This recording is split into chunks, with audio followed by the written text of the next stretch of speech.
are poor, people will not take it serious. I don't care your vision, your plans. You marry wrong, it will affect you. Problem in Africa is not potential.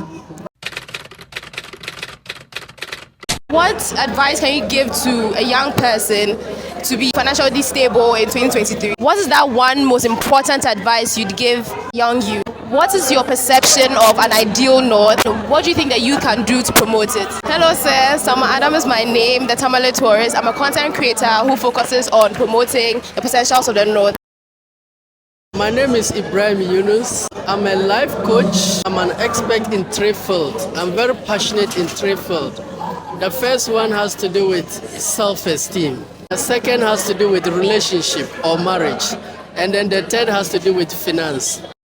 You know, with regard to the self-esteem, how you see yourself affect everything you do. How you see yourself affect your choices in life. So if you see yourself less, if even your relationship, you choose less, you settle for less. So I research into self-esteem. People have powerful ideas, but how they see themselves, they will never come up with that idea. In fact, let me applaud you for even doing this. You've managed to overcome it. You might still have the self-esteem issue, but it's in stages. But you have managed to overcome it. There are a lot of people who have this type of ideas, but they are sitting on it because they lack the confidence. How you see yourself is very, very important. And I've been saying the problem in Africa is not potential. Potential is given to you by God. Even education don't give potential. It sharpens potential. So potential, we have the potential. How we see ourselves limit our ability to expose them. So I work on the self-esteem. I've written book on the self-esteem, becoming the light of the world. Relationship. I don't care your vision, your plans. If you marry wrong, it will affect you. If you marry a wrong spouse, you are in serious trouble. So and look, no matter your financial status, if you marry right, things will work out well. And when the enemy wants to destroy a nation, it starts with the family. So that is where you see a man and a woman, they are divorced, the children are confused. Look, 90%, if you go to prison, most of the children, they are from a very bad home. So I'm trying to see how I can build unity in the family. So I've been doing relationship coaching, marriage counseling, and in Tamale here or other part of the world, I think that is what they really need. Because people are really calling me for that one. People from Holland, from USA, from Canada, from Ghana here, Accra, Saudi Arabia. Look, people are suffering their marriages. So people call me for that, basically. The third one is finance. A poor man's wisdom is despised. When you are poor, people will not take it serious, and you suffer a lot. So poverty is really hurting some people. Sometimes you can have an idea, but you don't have the resources, you don't have the money. And money gives a certain kind of self-esteem. When you have some amount of money, there's some confidence it gives you, but when you don't have some money, it limits you.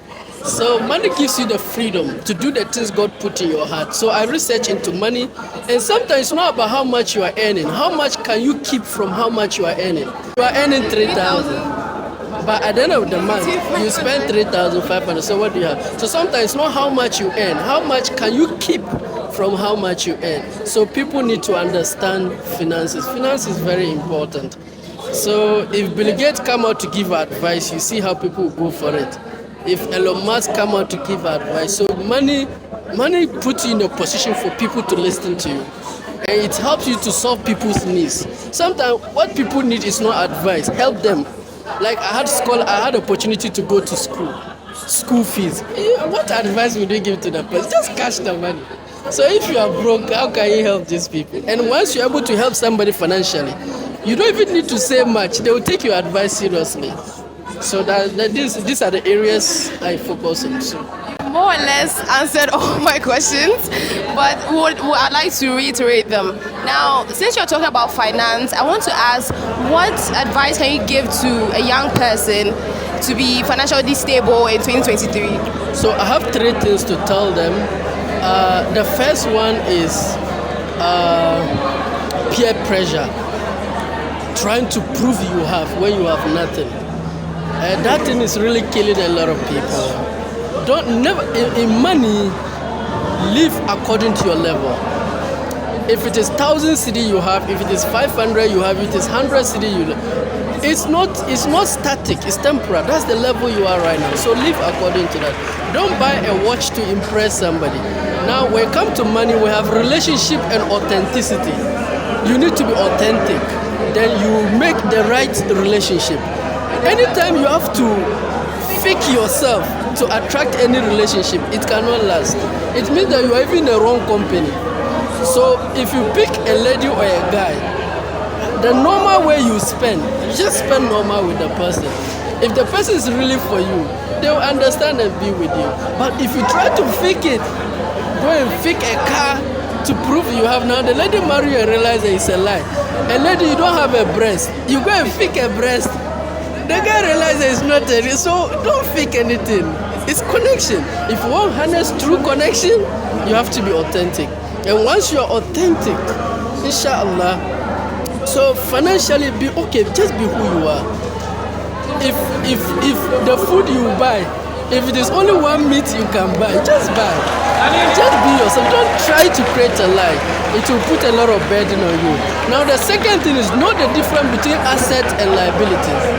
Assets are things you spend money on that appreciate in value and they brings you money. Liabilities are things you spend money on that depreciate in value and they take money from you. So for example, when I was starting, my colleagues, when they had their accumulation, some were buying cars, air conditioning, flat screen TV. What I did was that I bought a plot of land. Inshallah, now we've built. I also bought photocopier. I'm a teacher. My wife is a teacher. So we'll do photocopy for this school. Get 300, 400, 500. And we started our shop. So anything you put money in should be something that will bring you more money. But anything you spend, after a while it will reduce in value. After a while it can't bring you money. It will even be taking money from you. One, you don't have the money in the fair play. And you are buying things that are taking money from you. And this is very important. The third one, never buy something you can't afford twice of it. If you can't afford twice of anything, don't buy it. So I remember there was a time I was having 30,000 in my account and there was a car they wanted me to buy, 30,000. And I said I don't have money. And the man said, but you have 30,000. I said no, if I can't afford twice of that car, I won't buy it. Because it's one thing buying something, another thing, can you sustain it? I know people who have cars, they call me for fuel. I know people who cannot even service their their car. I know people, certain parts of the car, they can't change it. Some people only use the car when they get paid. After they get paid, a week they put the car. They can't afford it. So I don't wait. The youth must stop engaging unnecessary spending. So these are the three things. That's such a great financial advice. Now, I'm focused on promoting the North, so I'd like to ask you, what is your perception of an ideal North and what do you think that you can do to promote it? I think with the North, I have two things to say. With the North, I want the North, the youth to start reading a lot. I remember a friend of mine, a guy came for money, I think 50 cedi, or is it no 200 cedi. And this friend of mine put 200 cedi in a book and said, I don't have 200. He didn't show to the guy, he kept the money inside. So he told the guy that I don't have 200 to give you, but I have a book. If you read and get ideas and apply, you'll get the 200. The guy didn't want to take the book. He forced and gave the book to the guy. So after a week or so, he called the guy and said, did you read the book? He said, yeah, I've read it. He said, are you sure that yes? He said, okay, tell me something about the content. He said, actually, I've not read it. So where is the book? I said, I gave it to one of my friends. So I kept 200 cedi inside. So are you sure? Then he called the friend and said, well, I saw the 200 and I spent it. So no, you can't spend it like that. So my first advice to the youth is you have to read. You have to read. I read 4 books every month. You have to read to change your life. Ideas, just like exercise is for the body, prayers for the soul, reading is for the mind. So some people mentally they are lazy. So reading is very important. Now, I think the last thing I would say is that jealousy, envy, scarcity mentality. It's like when we see somebody doing something, instead of us to support the person, we are trying to bring the person down. We're trying to bring the person down. Look, when you go to serve, although they also have their issues, but they support one another. But our here, we don't want to support each other. It's like that's your issue, that's your no. We need to learn how to work together. So I have three things for that young person. The first is that anything you want will come from God through people. So whatever you want really, that your ambition, what and what, is God that will give it to you, not people. So you need to build a very good relationship with God and ask God for it. Now there's this guy who wanted to go to US, and he has been praying to God. That was his ambition, to travel US. So he prayed to God to help him. And then God helped his father to go to US. So God's intention was that the father will help the boy to go. The father never helped the boy. So what God did was that he made the wife of the guy to win American lottery and went to US. And the wife filed for the guy. Now the guy is in US. So your help will come from God through different people. Now if God gives somebody opportunity to help you and he has not helped you, you've not lost anything. Because your help is from God. You just change a different person.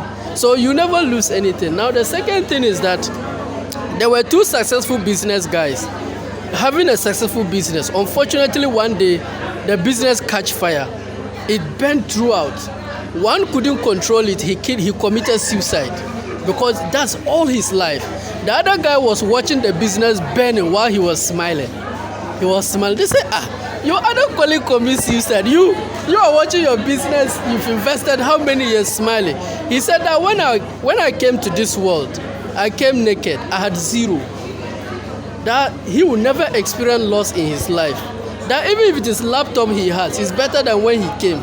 He came with zero. So why should he kill himself for this? That's the mentality I have. I've never experienced loss in my life.